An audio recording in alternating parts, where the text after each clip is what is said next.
রাধে রাধে বন্ধুরা, তোমরা সবাই কেমন আছো? আশা করি ভালো আছো। আমি খুব ভালো আছি। এক চামচ হলুদ দিয়ে ম্যাগিনেট করে রাখছি বেশ কিছুক্ষণের জন্য।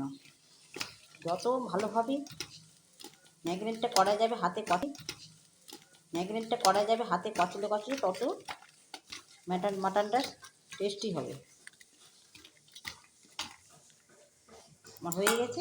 এবার আমি একটা ঢাকা দিয়ে রেখে দিচ্ছি।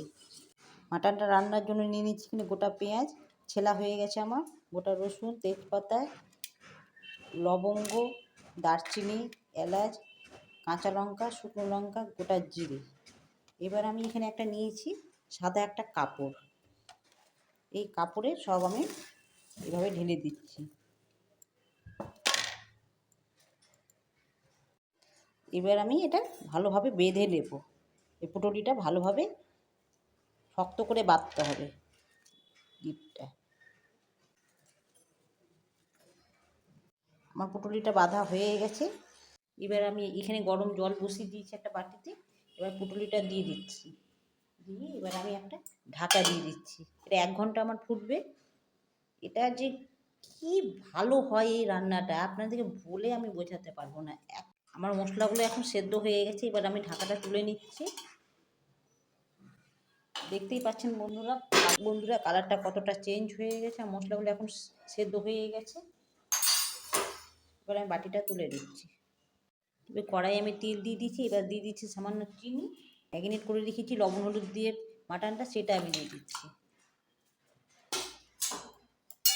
এবার ভালোভাবে নেড়ে আমি ঢাকা দিয়ে দিচ্ছি। এখানে আমার মশলাটা ঠান্ডা হয়ে গেছে। এবার আমি চিপে চিপে সব জলগুলো বের করে নিচ্ছি পুটুলি থেকে। এই দেখুন কত জল বেরোচ্ছে।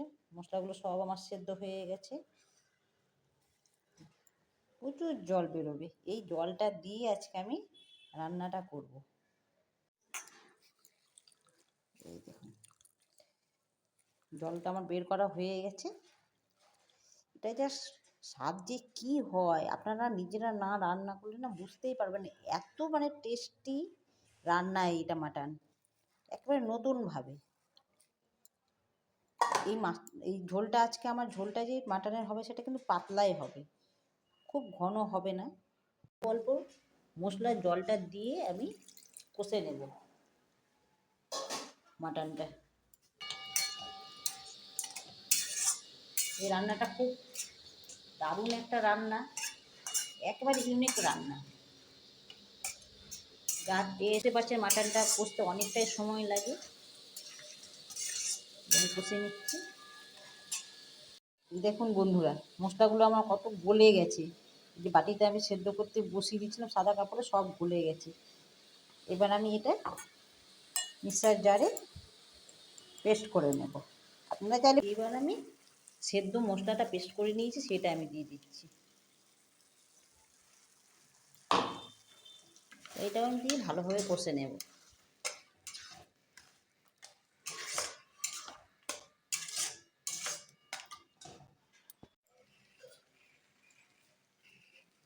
আবার আমি মশলার জলটা দিয়ে দিচ্ছি, দিয়ে ভালোভাবে আবার কষে নিচ্ছি। দেখতেই পাচ্ছেন কালারটা অনেকটাই এখন চেঞ্জ হয়ে গেছে মাটনটা। এইবার আমি দিয়ে দিচ্ছি গোটা রসুন, আলু। আমি তো আলু খেতে খুব ভালোবাসি। মাটন বলুন আর চিকেন বলুন, আমি আলু দিই। আলু ছাড়া আমি রান্না করিই না। অনেকগুলোই আমি আলু দিচ্ছি। আলু আমার এত ফেভারিট একটা, দেখতেই পাচ্ছি কতটাই আমি আলু দিলাম। আমার এই ঝোল আর আলু খুব প্রিয়।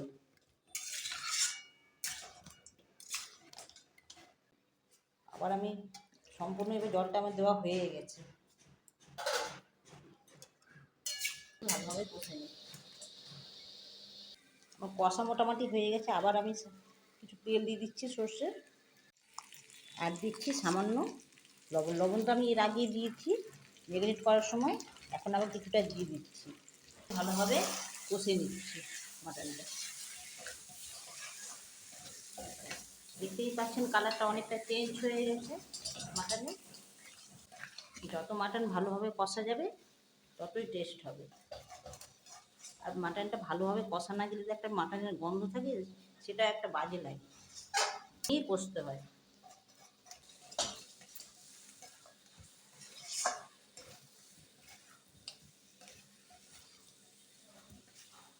দেখুন গায়ে গায়ে একবার শুকনো শুকনো ভাবে লেগে এসছে মশলাগুলো, এবার আমার কষা হয়ে এসছে।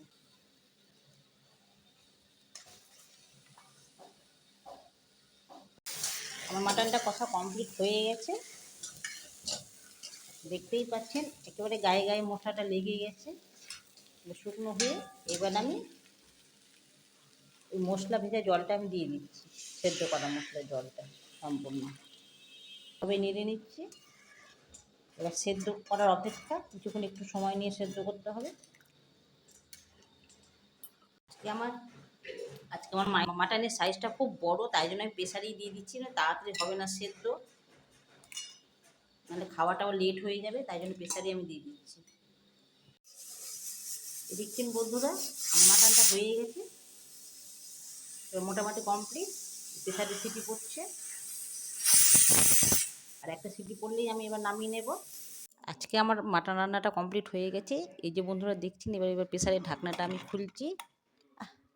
দেখতেই পাচ্ছেন কালারটা যেমন সুন্দর তেমন সুগন্ধ, মন ভরে যাচ্ছে।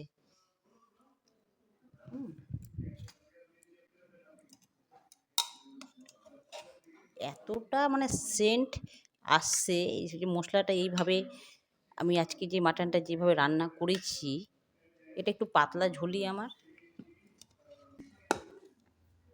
দেখতেই পাচ্ছেন ঝোলের কালারটা এতটাই টেস্টি হয়েছে, ওটা নিজে থেকে না করলে এটা বুঝতেই পারবেন না কতটা সুন্দর হয়েছে।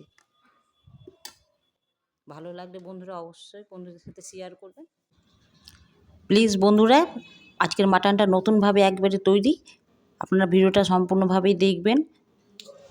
দেখতেই পাচ্ছেন বন্ধুরা মাটনটা আজকে এতটাই টেস্টি আজকে মাটনটা হয়েছে,